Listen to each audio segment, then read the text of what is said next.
Okay, you all set? Yep. I'll reload myself.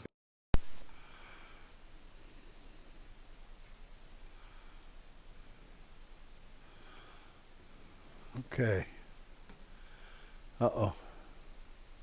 Froze up.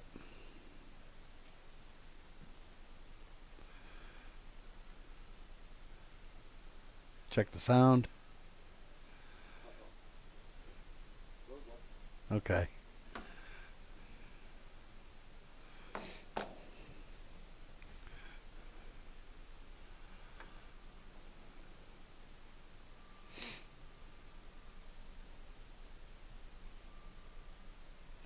It's doing that green here. Spin it that way a little bit. A little more.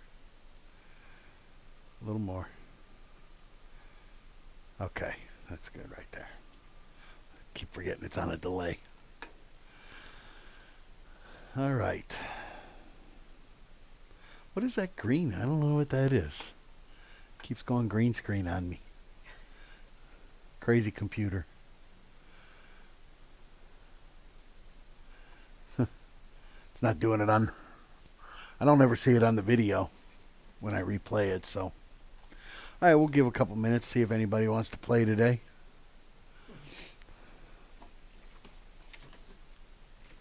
Everybody's probably out enjoying the nice weather. Sun shining, 64 degrees outside. I know. I had to run out for a few minutes, and I was like, ooh, it's nice out. Can't wait to get the motorcycle out. Battery's all charged. I gotta get the radio fixed. My radio quit working, and I gotta have my tunes when I'm riding. Sorry, but I gotta have my tunes. Oh no, I crank up the volume. Got a 6-speaker stereo system on the bike, and that thing is stupid loud. Harman Kardon, whatever they call that, and that bike is stupid loud. The sound system on that thing, I don't know. Whoever had it before me, they put a sound system on that bike that, whew, it's crazy. So, but all right. So we got a couple people joined us. So welcome to the T350 Show, and today we're going to take a look at tools for building an AR. Over the last half a dozen weeks or so, we've been working. We built an AR in here, and then we took it to the range. Robert, Angie, how you doing? And we did a test fire with it. Our sales guy is out on calls out west right now, doing a little tour of the Colorado type area, and he went ahead and took that gun with him to show guys the type of rifle that could be built out of one of our build kits. So, and you know, maybe they'll want to take it out to the range there at the various gun stores and do a little sample test firing with it or something like that. But it's all ready to rock. So you guys saw the video last week of me getting it test fired and sighted in, and we wanted to take a look today at what it took to make that happen in respect to tools. So you know, I built my first AR from YouTube videos with pretty much basic tools that I had in my toolbox. Can it be done? Yes. Is it optimal? No. It just doesn't lend itself well to making sure that you're doing things right and properly, and that you're getting stuff to the proper torque specs and the different things that you need to make sure happen when you're messing with building a gun. So yeah, can it be done? Yes. Should it be done? Probably not. I was young and inexperienced and was excited to build an AR, so I just bought a bunch of parts and started building an AR, and didn't give a second thought to tools. I'm like, I got tools. Right? I got a hammer, I got a screwdriver, I got a wrench, I got, so I thought I could build an, and like I said, it worked, but it was not optimal, and it was not probably done properly. So some of the tools that, lot of guys are, a lot of people, okay, I want to build an AR, and okay, I'm going to spend, $600-700 on the parts to build an AR or a build kit, and now I got to spend $150-200 on tools. Well, that kind of seems like, it's defeating the purpose of building an AR cheaper than you can buy one. But, you got to realize you're going to want these tools for maintenance as well. And you're also probably going to want to do upgrades to your AR somewhere along the way. So, these tools are not going to be a one and done kind of thing. And, as most everybody can tell you that's ever built an AR, they're like Lay's potato chips. You can't have just one. You're gonna build another AR, I promise you. If you build one and you start to have fun with it and you make it go bang, you're gonna get the bug, and you're gonna want to build a different caliber. You're gonna want to build a pistol. You're gonna want to build a hunting rifle. You're gonna want to build an AR-10. You're gonna want to build. And I own 5 or 6 ARs, and I don't have a single one that I've bought. I have never bought a completely off-the-shelf, ready-to-go AR. I've built every single one that I own. So let's take a look at, we got a couple of our build kits here that we sell, tool kits, full build tool kits. And, here's some of the stuff that we got in here. We got vice blocks, right? With armor, right? You got a vice block that fits in the mag well of your lower, and you can put that right in a vice over here, and lock it into the vice and mount your lower right there. I have a Wheeler Delta Series mag vice block over here that I use that allows me to, position this thing wherever I want it, and I use that versus this, but this works just fine, right? It does what it's supposed to do. And then you have a vice block that also fits in the same vice that holds your upper, and that's going to allow you to work on your upper receiver and the different components of that. Now, that being said, one of the items you're going to want to have is a vice, a bench vice, mounted to a good sturdy table. Okay? So,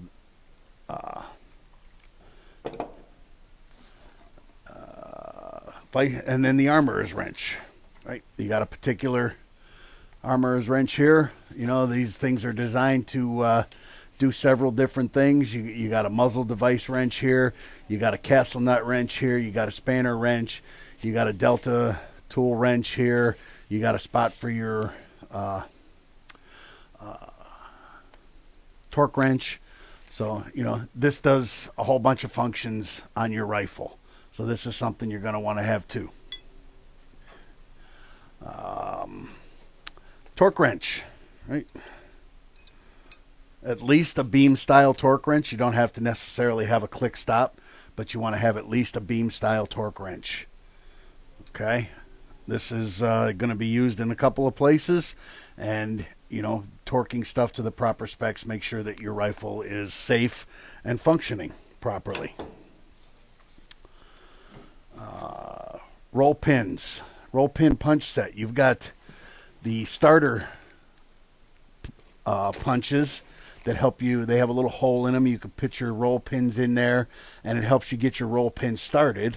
And then you have a regular punch set, the long punches, that allow you to insert them the rest of the way once you get them started. Okay? So either you have roll pin starters, and then you have roll pin finishers. Okay? Allen wrenches. Right? Having a various assortment of Allen wrenches. You're only going to need a couple of sizes for your AR, but a 16 or 20 piece Allen wrench set, whatever it is here, they're relatively cheap. So nice to have just the whole set. Your barrel nut wrench. You got a barrel nut wrench that's going to go with your particular handguard. Most of your handguards, most of the handguards come with a barrel nut wrench. Our barrel nuts are designed to fit a 30 millimeter standard crow's foot. And when I say crow's foot, I'm talking about this type of, it's an inch 187 or a 30 millimeter standard crow's foot. And that's going to do exactly what you need it to do, is tighten that barrel nut. In our A2 upgrade kits, we also include a handguard removal tool, which is this. Okay, and this is designed to remove these plastic clamshell type handguards that come on your standard AR.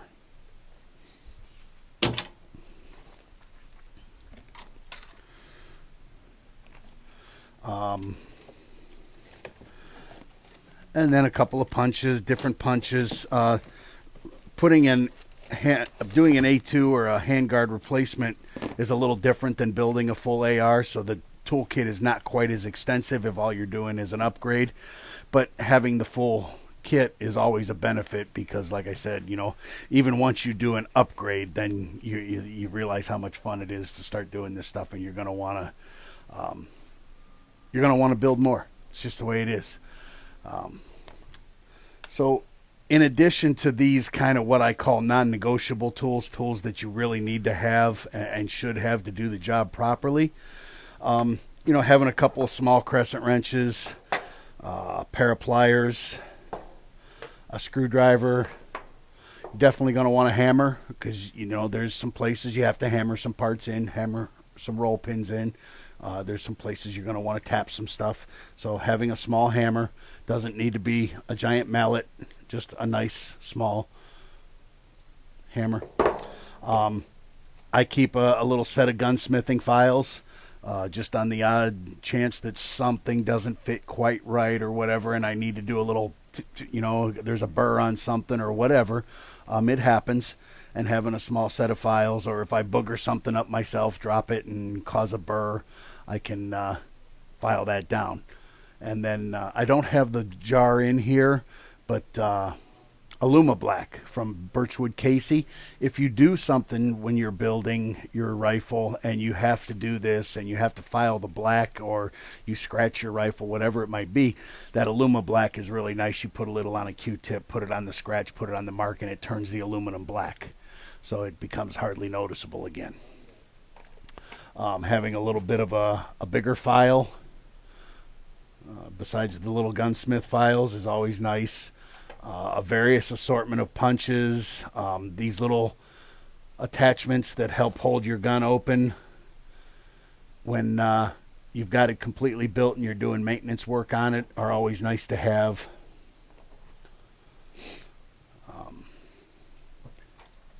Headspace gauges, you saw me use these a couple weeks ago.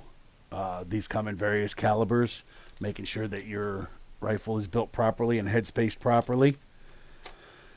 One of the other things, and I love these things, this is a Real Avid bench block, and this thing just does a host of stuff. It holds a host of parts. It holds your front sight, it holds your lower receiver, it holds your upper receiver, it holds your bolt, it holds your charging handle. It, you know, this thing just does a host of jobs. It has places to store pins in the back. There's a magnet around the inside in here. So as you knock pins through, they get sucked over into the magnet and they're stuck to the inside. So you can pick this thing up and the parts are stuck right to the magnets around the inside. You know, a great tool. Real Avid makes some great stuff. I've never had any problem with the tools I've used from Real Avid. And I really like these bench blocks. They're kind of my go-to, and that's why we include them in our kits.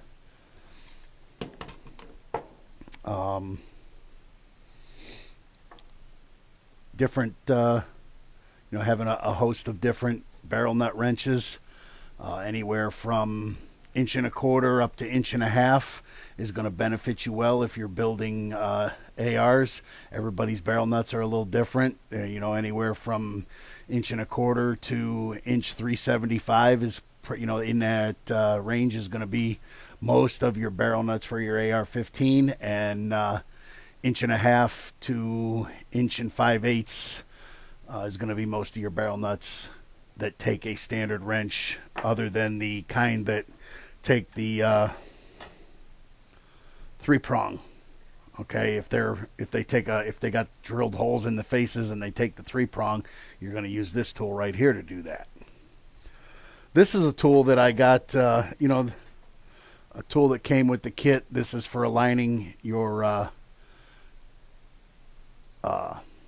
gas block and your gas tube. Okay, and then this is they were giving these away at one of the shows last year. This is the AR takedown tool.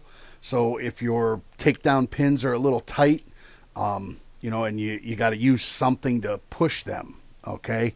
And you don't want to, maybe you'll slip off and you don't want to scratch up your rifle. You can take this, let's see if we can show this here. So you lay it on top of the pin, you hold it right here like so, and you can stretch this out and let it go, and it smacks it. Okay, and it's going to push that pin out and not slide off. And you've got the a small pin side, and you got a large pin side.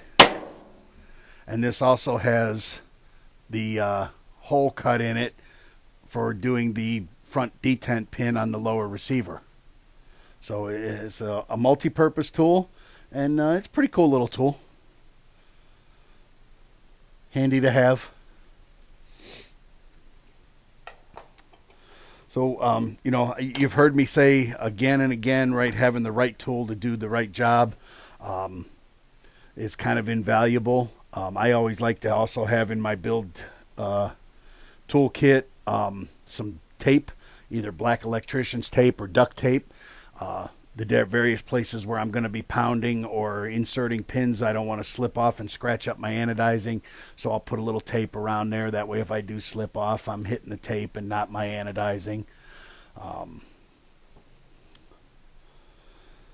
to think if there's any other tools that I would recommend. I mean, this is kind of going to be a do-all for you, right? Everything you see here that I've showed you is going to get you through and by building just about any AR you want to build.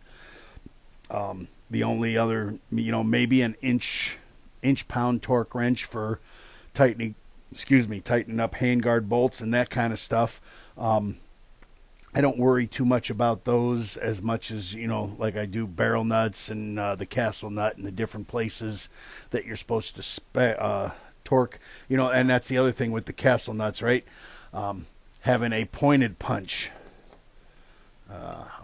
Having a nice sharp pointed punch that's going to help you stake that castle nut to your buffer tube, where you're supposed to stake it so it doesn't back out.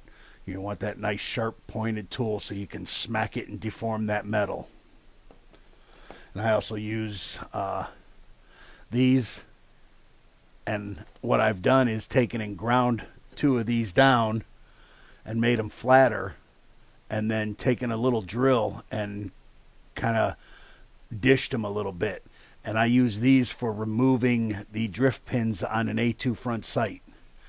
These are hardened metal, and I can really smack these things hard and help me remove those pins, especially after an AR has been cycled through a lot of hot and cold cycles, and you got to get them pins out of there. They can be a little tough. So you want good, strong, hardened steel, flat punches to get those out of there. I didn't bring it in with me. I should have. My bad. A bore scope, right? They make relatively inexpensive bore scopes now that you can put an app right on your phone, and you can put the scope inside your barrel and check out your gas tube and your gas tube or gas port alignment, and you can see the picture right on your phone. Those are $30, $40 now. They're relatively inexpensive, and they're great to have. They make a host of different kind of tools. If you want to get into, having all the little specialty tools, the little plastic gas block wedge that you put a gas block in to put the gas block pin in, different clamps and different pin removal systems, various different kinds of bench blocks.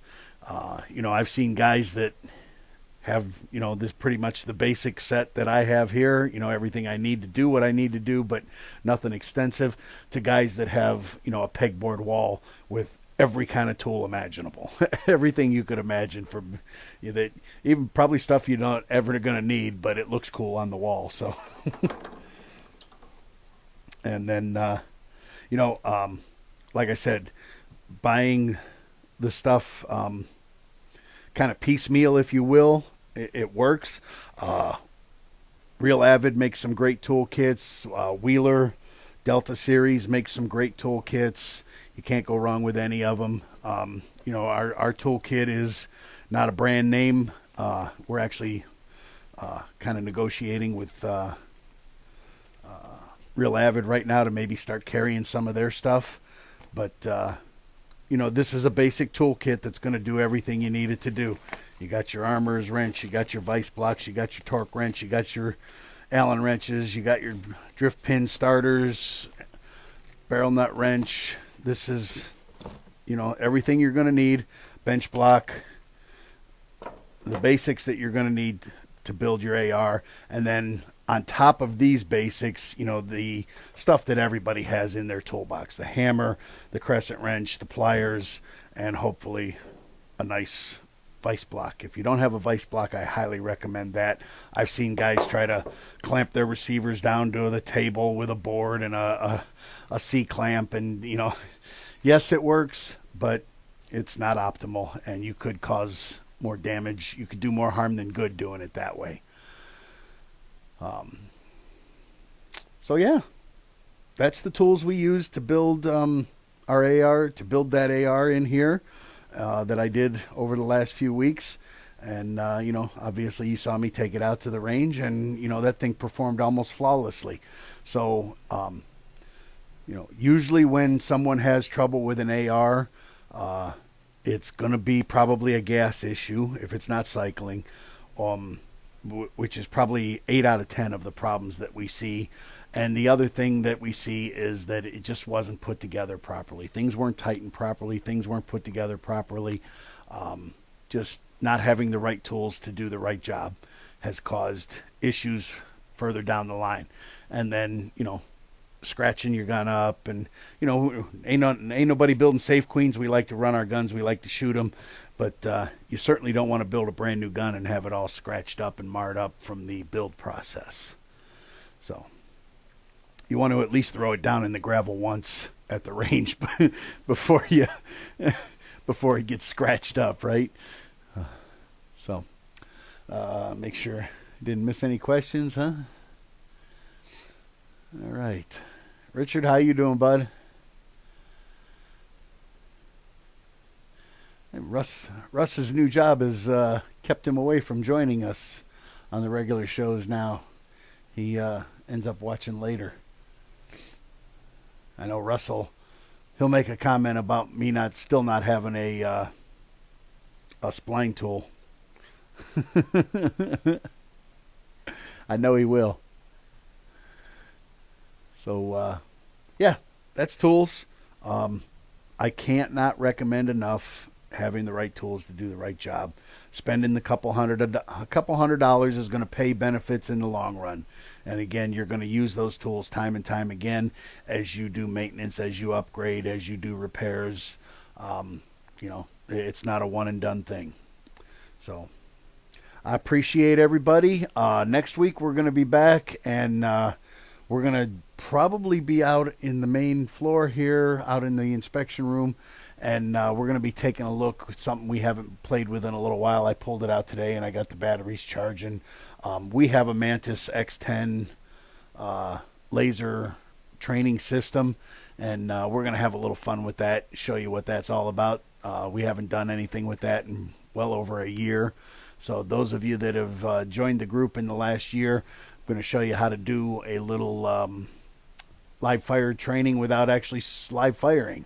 Right? You get to actually pull some triggers, and it's nice. You got the Blackbeard reset system, and you got the Mantis X10 that gives you instant feedback on your phone about what you're doing and how you're doing it when you're pressing the trigger and doing your different drills.